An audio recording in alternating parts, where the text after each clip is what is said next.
बिस्मिल्लाहिर्रहमानिर्रहीम। अस्सलाम वालेकुम स्टूडेंट्स, आप कैसे हैं? उम्मीद है कि आप लोग सब खैरियत से होंगे। आज हम अपना जो बायोलॉजी का 8th क्लास का जो सब्जेक्ट है उसका चैप्टर नंबर 2 जो है उसको पूरा कंप्लीट करेंगे और उसके बाद चैप्टर नंबर 3 जो है वो स्टार्ट करेंगे। और आज का टॉपिक हमारा जो है वो binomial system of naming species के बारे में है और वायरसेस के बारे में है, जो कि हमारे लास्ट टॉपिक्स हैं 2nd चैप्टर के। तो बेटा आएँ आप स्टार्ट करते हैं हम अपना आज का लेक्चर। बेटा आज का 5th लेक्चर जो है वो स्टार्ट करने से पहले पिछला लेक्चर जो है थोड़ा सा रिवाइज कर लेते हैं, जो कि टेक्सोनोमिक हायरार्की के बारे में था। आप लोगों में इसमें पढ़ा था कि जो ऑर्गेनिज़म्स हैं उनको हमने डिफरेंट ग्रुप्स में क्लासीफाई कर दिया हुआ है। ऑर्गेनिज़म्स को डिफरेंट ग्रुप्स में क्लासीफाई कर दिया हुआ है और ये जो ग्रुप्स थे इनको हम कहते थे टेक्सा या टेक्सोनोमिक हायरार्की। और जब ये टेक्सा जो हैं ये in the form of a ladder arrange होते हैं तो इसको हम कहते हैं टेक्सोनोमिक हायरार्की। और तमाम लिविंग ऑर्गेनिज़म्स को हमने डिवाइड किया था इनटू 5 किंगडम्स। और सबसे बड़ा जो हमारे पास टेक्सॉन होता है वो कौन सा है? किंगडम है। और किंगडम को on the basis of similar characters हमने छोटे टेक्सॉन में डिवाइड कर दिया था, क्लासीफाई कर दिया था। किंगडम से जो छोटा वाला रैंक था दैट इज़ फाइलम, जो कि यूज़ होता था एनिमल्स के लिए, और डिवीजन जो है वो यूज़ होता था वर्ड, प्लांट्स और फंजाई के लिए। फिर फाइलम को फर्दर डिवाइड किया into class, order, family, genus and species. और आपको बताया था कि स्पीशीज़ क्या होते हैं? जो एक जैसे ऑर्गेनिजम्स होते हैं, same organisms, they are known as species. जैसे कि human beings, all human beings belongs to same one species. और इस तरह से जब जो मिलती जुलती स्पीशीज़ होती हैं उनको हम मिला के एक बड़ी कैटेगरी में रख देते थे, दैट इज़ जीनस। जो एक जैसे जीनस होते थे उनको हम बड़ी कैटेगरी दैट इज़ फैमिली में रखते थे, और जो एक जैसी फैमिली होती थी, इंटर रिलेटेड फैमिलीज़, उसको हम मिला के ऑर्डर में रखते थे। और ऑर्डर जो हैं जो एक जैसे ऑर्डर्स थे, सिमिलर ऑर्डर्स जो हैं उनको मिला के हमारे पास क्या बनता था? क्लास। और जो क्लास एक दूसरे से रिलेट करती थी, इंटर रिलेटेड क्लासेस जो हैं उनको मिला के हम एक बड़ा ग्रुप बना देते, दैट इज़ फाइलम। तो हमारे पास ये टेक्सोनोमिक हायरार्की है जिसमें टेक्सा जो हैं वो in the form of ladder arrange हुए हुए हैं। सबसे जो लार्जेस्ट, जो बिगेस्ट जो टेक्सॉन है वो हमारे पास किंगडम है, उससे छोटा जो है वो फाइलम है। देन हमारे पास क्लास है, फिर हमारे पास ऑर्डर है, फैमिली है, जीनस है, और लास्ट में हमारे पास स्पीशीज़ है। और जैसे जैसे आप टेक्सोनोमिक हायरार्की में नीचे की तरफ आते हो वैसे वैसे ऑर्गेनिज़म्स के दरमियान में सिमिलैरिटीज़ ज़्यादा मिलती हैं आप लोगों को।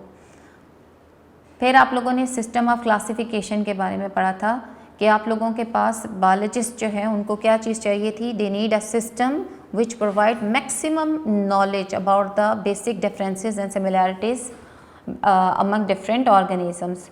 और इसके लिए सबसे पहले ऑर्गेनिज़म्स को हमने डिवाइड किया था इनटू 2 किंगडम्स में, जिसको हम 2 किंगडम सिस्टम ऑफ क्लासिफिकेशन कहते थे, जिसके अकॉर्डिंग ऑर्गेनिज़म्स या तो प्लांट्स थे या फिर एनिमल्स थे।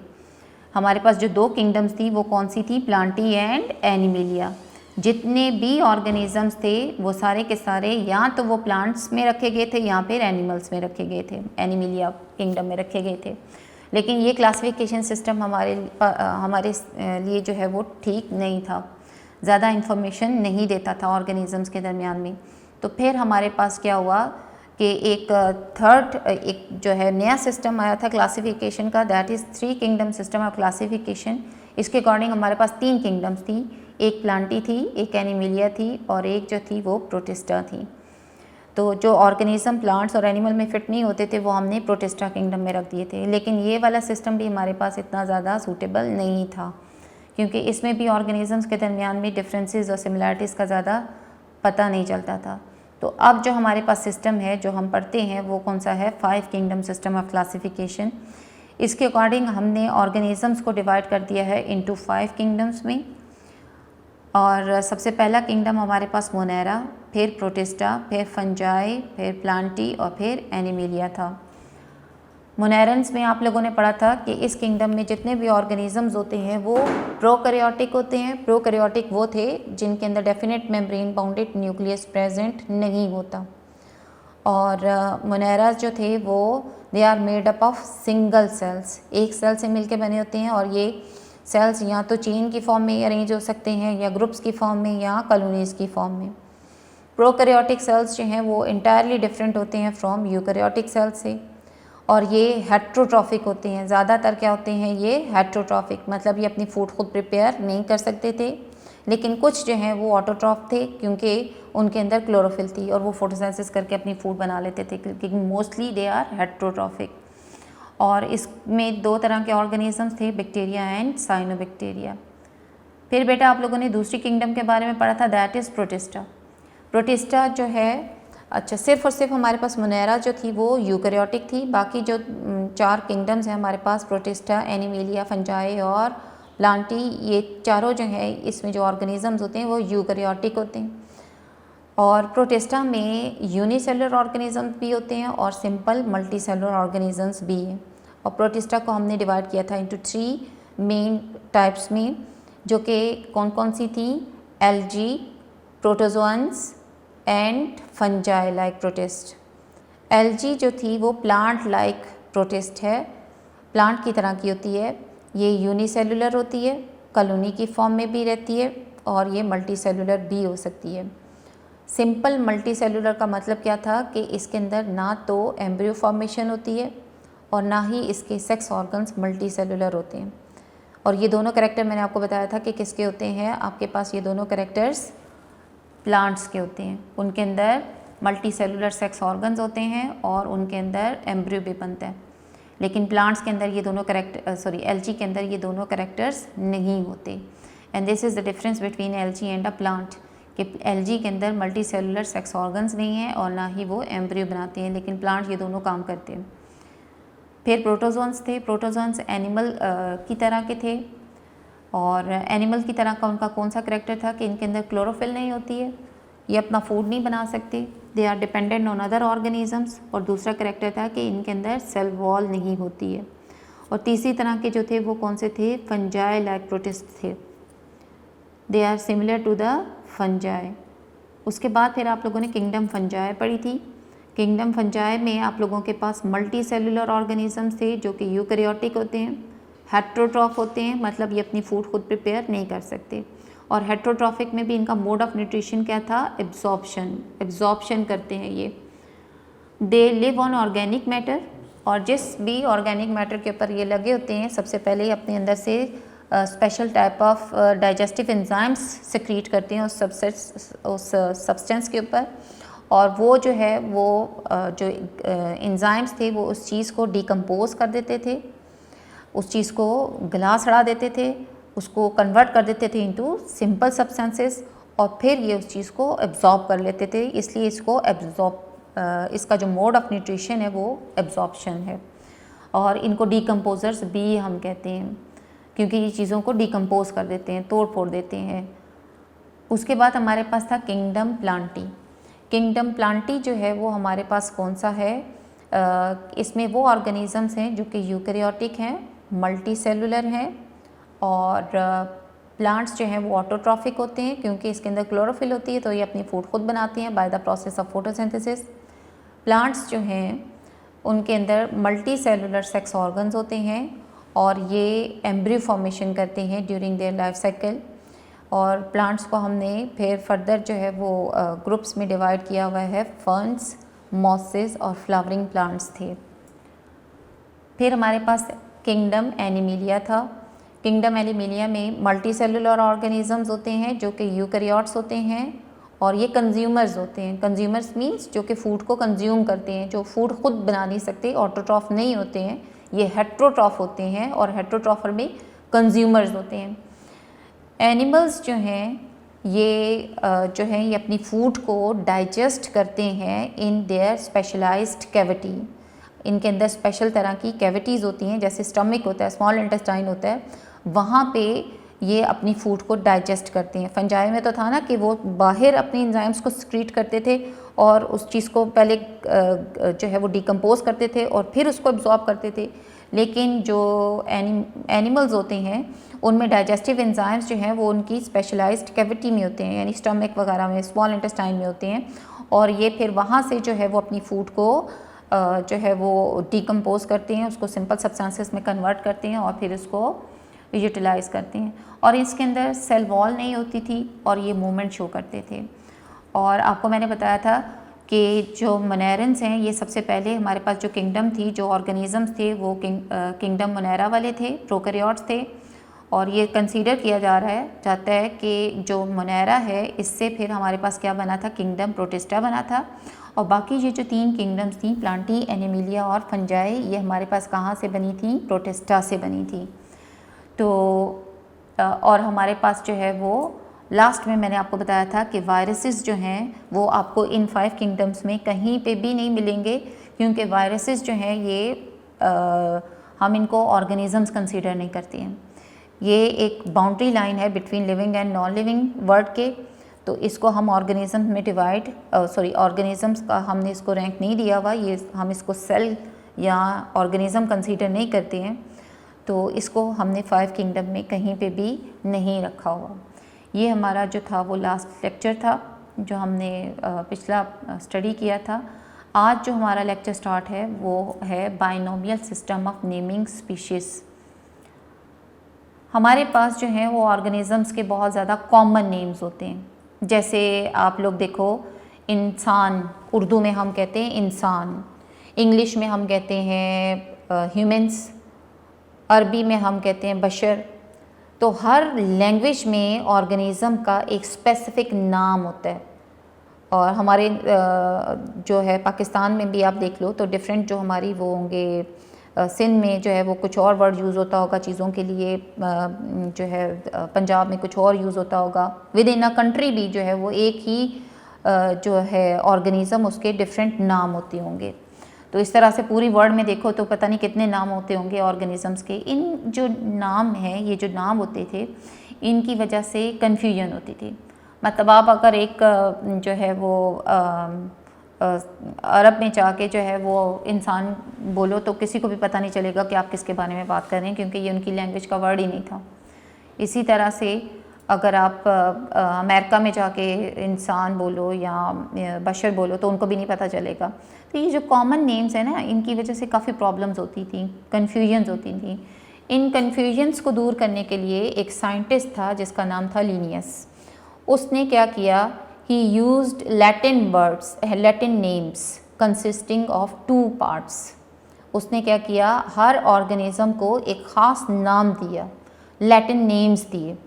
और ये नेम्स जो हैं ये 2 पार्ट पे कंसिस्ट कर रहे हैं। Binomial, by means 2, नोमियल means name. तो लिनियस ने क्या किया था, ऑर्गेनिजम्स को स्पेशल नाम दिए थे, लैटिन नेम्स दिए थे जो कि 2 पार्ट्स पे कंसिस्ट करते हैं, इसीलिए इसको बाइनोमियल सिस्टम कहते हैं। हर ऑर्गेनिज्म को लिनियस ने क्या किया, लैटिन नेम्स दिए विच कंसिस्ट ऑन 2 पार्ट्स। एक जो था 2 पार्ट्स, तो इसलिए इसको क्या कहते हैं, binomial system of naming classification. अच्छा जी, this procedure of naming is called binomial system. इसके कुछ रूल्स हैं। इसका ये रूल है कि ये जो पहला नाम होता है ना, 2 नाम है ना, अभी आपको मैंने कहा कि ये लिनियस ने क्या किया, हर ऑर्गेनिजम्स को एक नाम दिया जो कि 2 पार्ट्स पे कंसिस्ट कर रहा है। तो जो पहला पार्ट था वो जेनरिक नेम होता है, जीनस से बिलोंग करता है। The first part refers to the genus name, और इसको हमेशा जो है वो कैपिटल लेटर्स में लिखते हैं। जब भी जेनरिक नेम लिखेंगे वो सबसे पहले लिखेंगे और इसको कैपिटल वर्ड्स से स्टार्ट करेंगे। और जो सेकंड पार्ट होता है वो हमेशा कौन सा होता है, वो स्पीशीज़ नेम होता है, और it starts with the small letters. जैसे कि यहाँ पे आप लोग देखो तो हमारे पास कॉमन नेम है फ्रॉग। फ्रॉग का साइंटिफिक नेम जो है वो राना टिग्रीना है। तो राना जो है वो क्या होगा, वो जेनरिक नेम होगा, और जो टिग्रीना है दैट इज़ स्पीशीज़ नेम। और जेनरिक नेम मैंने आपको कहा था कि हमेशा उसको स्टार्ट करेंगे कैपिटल से। तो यहाँ पे देखो आर जो है वो कैपिटल है, और जो स्पीशीज़ नेम है उसको हमेशा स्मॉल लेटर से जो है वो स्टार्ट करेंगे, तो टिग्रीना का टी हमेशा छोटा आएगा।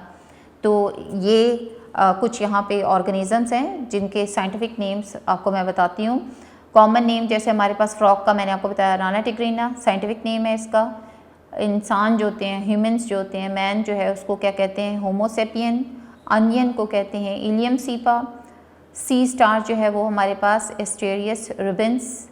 हाउस क्रो को हम कहते हैं कार्वेलस स्प्लेंडेंस, और मस्टर्ड को हम कहते हैं ब्रासिका कैम्पेस्ट्रस। तो ये हमारे पास जो है वो क्या है, binomial system of naming species.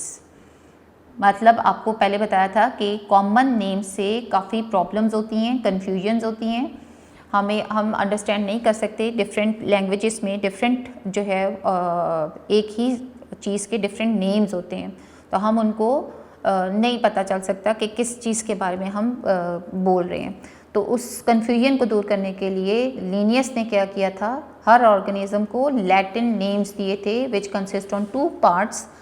First part जो था वो क्या था, वो जेनरिक नेम होता है, और सेकंड पार्ट जो है वो कौन सा होता है, स्पीशीज़ नेम का। और जेनरिक नेम हमेशा हम स्टार्ट करते हैं विथ कैपिटल लेटर, और स्पीशीज़ नेम जो है वो हम स्टार्ट करते हैं विथ स्मॉल लेटर्स। क्लियर हो गया? ये हमारे पास binomial system of naming species था। बाइनोमियल नाम से पता चल रहा है, bi means two, nomial mean name. हर ऑर्गेनिज्म को नाम देना है, एक ख़ास नाम देना है जो बाइनोमियल होगा, मतलब 2 पार्ट्स पे कंसिस्ट करता होगा। फर्स्ट नेम जो है, फर्स्ट पार्ट जो है वो जेनरिक नेम होगा हमेशा, और सेकंड जो है वो स्पीशीज़ होगा। उसके बाद आ जाते हैं हम अपने सेकंड टॉपिक की तरफ, that is about viruses. Viruses जो हैं they are not cellular structures. ये सेलुलर स्ट्रक्चर नहीं है। मैंने आपको पहले भी बताया था कि सेल्स का रैंक हमने इसको नहीं दिया हुआ। आम सेल के अंदर आप लोग देखो, सेल वॉल होती है या सेल मेम्ब्रेन होती है, साइटोप्लाज्म होता है, उसका न्यूक्लियस होता है, माइटोकॉन्ड्रिया होता है, और भी डिफरेंट ऑर्गेनेलेज होते हैं उसके अंदर, लेकिन इसके अंदर ऐसा कुछ भी नहीं नज़र आएगा। तो हम इसको सेल का रैंक नहीं देते, हम इसको नॉट सेलुलर स्ट्रक्चर या ए सेलुलर कह लो, ए सेलुलर स्ट्रक्चर कहते हैं हम इसको। ये 2 चीज़ों से मिलकर बना होता है, न्यूक्लिक एसिड और protein. They are made up of nucleic acid and protein. और वायरसेस को हमने डिवाइड किया है इनटू 2 पार्ट्स। एक ये जो इसका आउटर पार्ट आप लोगों को नज़र आ रहा है, इसको हम कहते हैं कोट। ये जो बाहर नज़र आ रहा है ये प्रोटीन से मिलके बना होता है, ये प्रोटीन कोट। ठीक है, ये बाहर वाला होता है हमेशा प्रोटीन कोट, और एक इसका अंदर वाला स्ट्रक्चर होता है ये वाला, ये या तो डीएनए होता है या फिर ये आरएनए होता है। तो वायरसेस जो हैं they are a cellular structures. A means not cellular structures, मतलब ये सेल पे कंसिस्ट नहीं कर रहे हैं। ये 2 चीज़ों से मिलके बनते हैं, nucleic acid and proteins. Viruses जो हैं इनको हमने 2 पार्ट्स में डिवाइड किया है। आउटर पार्ट जो है वो हमेशा प्रोटीन से मिलकर बना होता है, और इनर पार्ट जो है वो किस चीज़ से मिलकर बना है, डीएनए या फिर आरएनए से मिलकर बना होता है। इसका स्टेटस क्या है? वायरसेस जो हैं इसको हम कंसीडर करते हैं as a link between living and non living things. ना तो ये लिविंग है ना ये नॉन लिविंग है, ये between living and non living है। वायरसेस जो हैं वो लिविंग ऑर्गेनिजम्स की तरह रिप्रोड्यूस कर सकते हैं। जब भी ये लिविंग बॉडी के साथ टच करते हैं तो ये उसमें जाके रिप्रोडक्शन स्टार्ट कर देते हैं, अपना नंबर इंक्रीज करना शुरू कर देते हैं। So we consider them as a living organisms, क्योंकि ये रिप्रोडक्शन का काम कर रहे हैं। लेकिन अगर ये बाहर पड़े हुए हैं तो ये in the form of crystals पड़े होंगे।